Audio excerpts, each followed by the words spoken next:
Hey guys, आप सभी का एक और न्यू मांगा एक्सप्लोरेशन में स्वागत है। तो आज हम बात करेंगे that time I got reincarnation as a slime के मांगा का चैप्टर 122 के बारे में। एंड गाइस, ये वाला चैप्टर काफी औसम होने वाला है क्योंकि इस चैप्टर में सारे नेशन मिलके बात करेंगे कि रिमरू को काउंसिल के अंदर ऐड करना है कि नहीं। तो चैप्टर को स्टार्ट करने से पहले लाइक एंड सब्सक्राइब कर देना एंड लाइक एम 60 लाइक तो करवा देना ताकि नेक्स्ट पार्ट जल्दी आ सके। एंड अब बढ़ते हैं चैप्टर की ओर। तो चैप्टर की स्टार्टिंग में हम यहाँ पे सारे बंदों को एक मीटिंग हॉल में देखते हैं।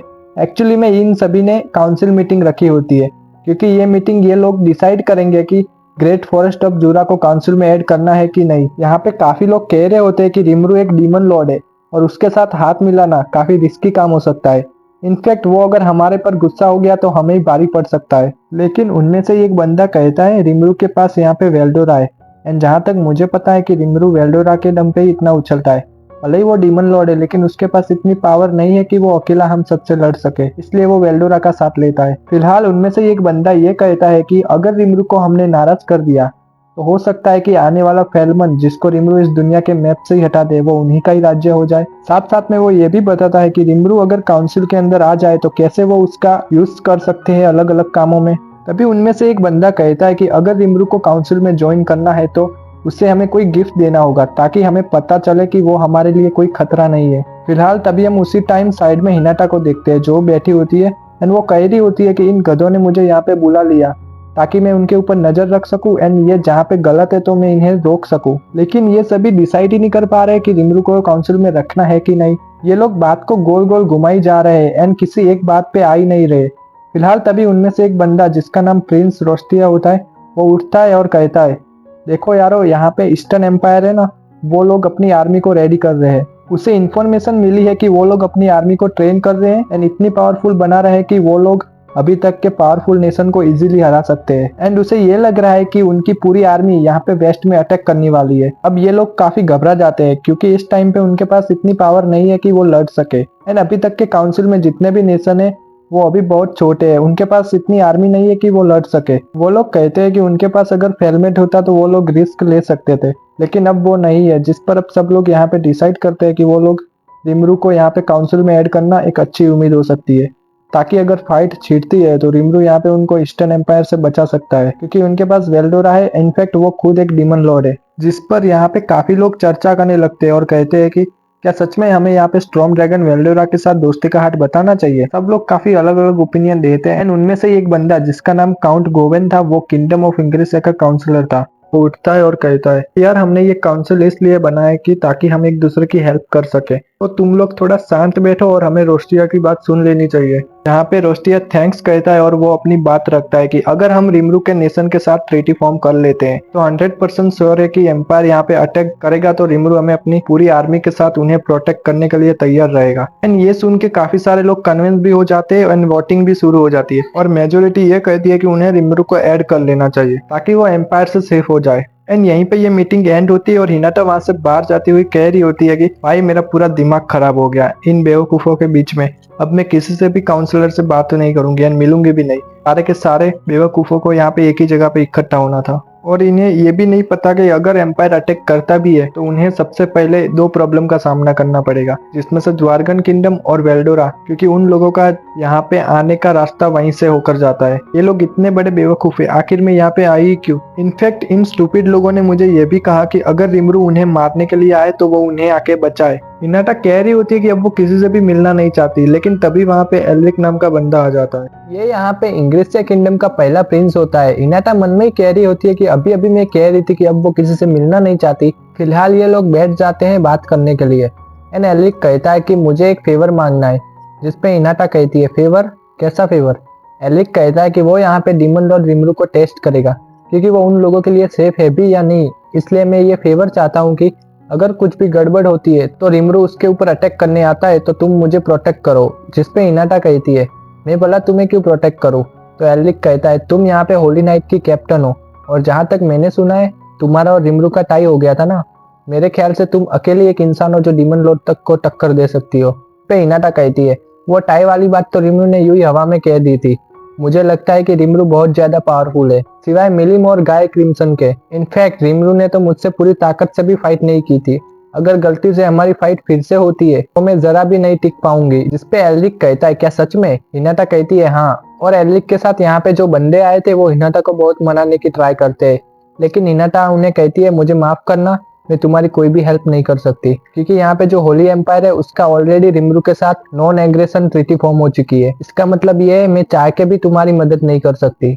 और हाँ, यहाँ पे मैं डीमन लॉर्ड रिमरू पे ट्रस्ट करती हूँ, तो मैं तुम लोगों के बीच में नहीं आना चाहती। एंड अब फिलहाल सीन शिफ्ट हो जाता है एंड हम लोग यहाँ पे रिमरू, सुना, बेनीमारू और सोई को देखते हैं, जो कि यहाँ पे शॉपिंग करने के लिए आए होते हैं। सुना यहाँ पे अपने लिए कपड़े ढूंढ रही होती है और रिमरू कहता है तुम्हें इन कपड़ों को भी जाके ट्राई करना चाहिए, और साथ साथ में ये भी बताता है कि वो इस टाइम पर अपने कंट्री से बाहर आ रखा है, तो किंगडम ऑफ इंग्रेसिया में, क्योंकि जल्द ही उसे काउंसिल में जाना है मीटिंग के लिए।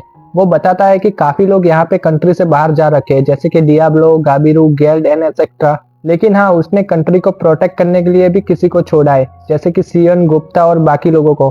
बाकी रिमरू कहता है कि सभी लोग काफी बिजी चल रहे हैं, किसी को भी टाइम नहीं मिल रहा। इनफैक्ट सुना यहाँ पे काफी ज्यादा मेहनत कर रही थी, तो मुझे लगा उसे गिफ्ट देने से कुछ बिगड़ नहीं जाएगा। साथ ही साथ में वो सियोन, बेनीमारू को भी ले आया था ताकि उन्हें भी कुछ गिफ्ट दे सके।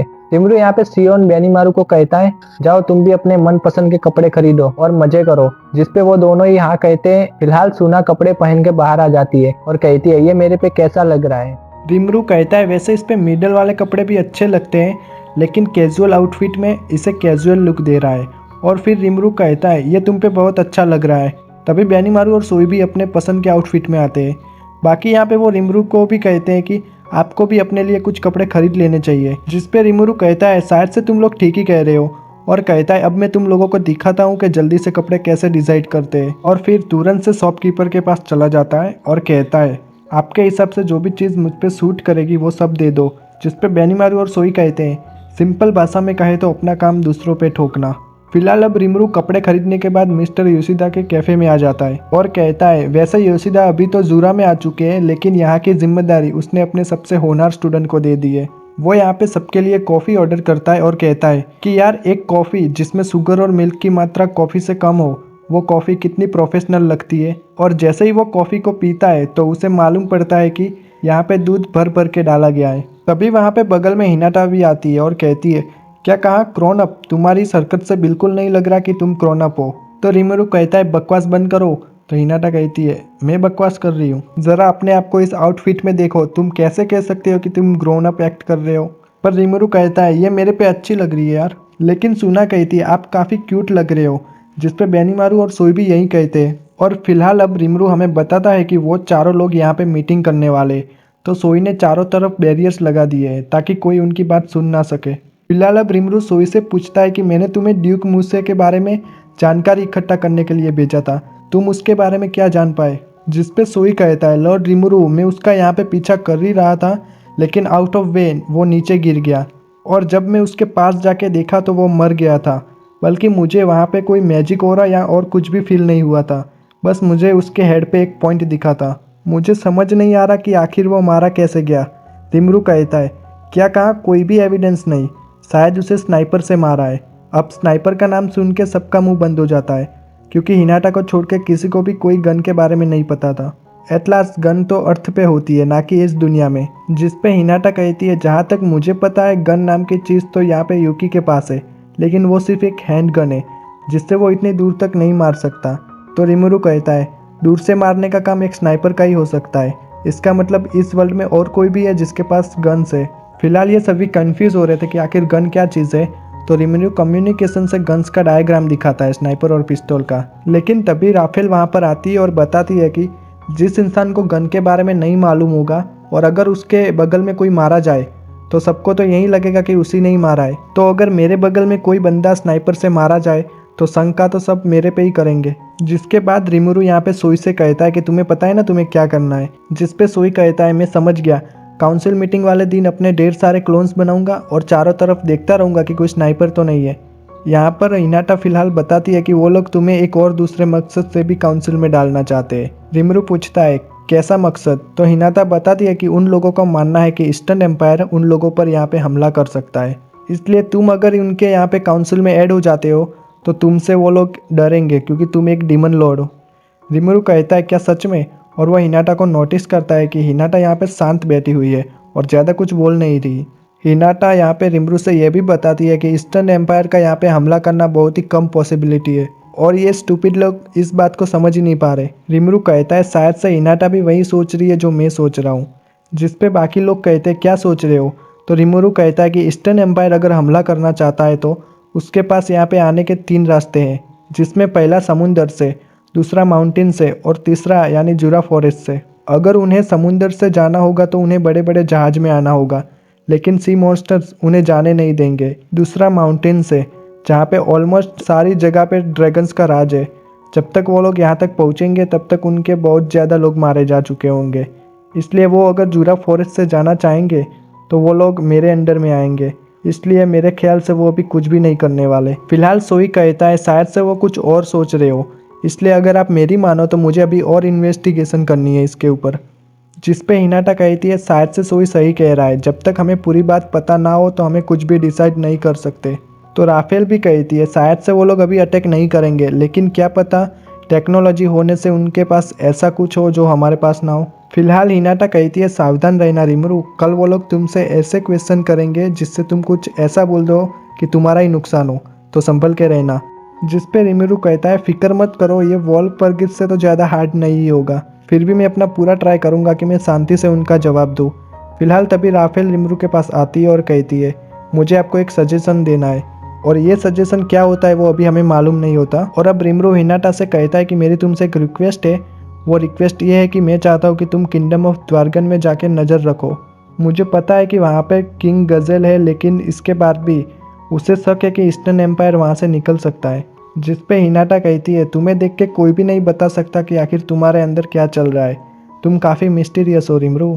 तो रिमरू कहता है अरे ये बात तो मुझे राफेल ने बताई थी, राफेल सच में काफ़ी कमाल की है। फिलहाल अब मीटिंग ख़त्म होती है और रिमरू वहाँ से बाहर निकल जाता है। अब रिमरू को बाहर घूमते हुए देख के सब लोग कहते हैं कि ये काफ़ी क्यूट है, ये बच्ची तो सच में बहुत प्यारी लग रही है। रिमरू मन में ही सोच रहा होता है कि अब वो होटल जाके सीधा सो जाएगा। और गाइज़ यहाँ पे ये चैप्टर ख़त्म होता है। उम्मीद है आपको पसंद आया होगा एंड मिलते हैं किसी नेक्स्ट अमेजिंग वीडियो में।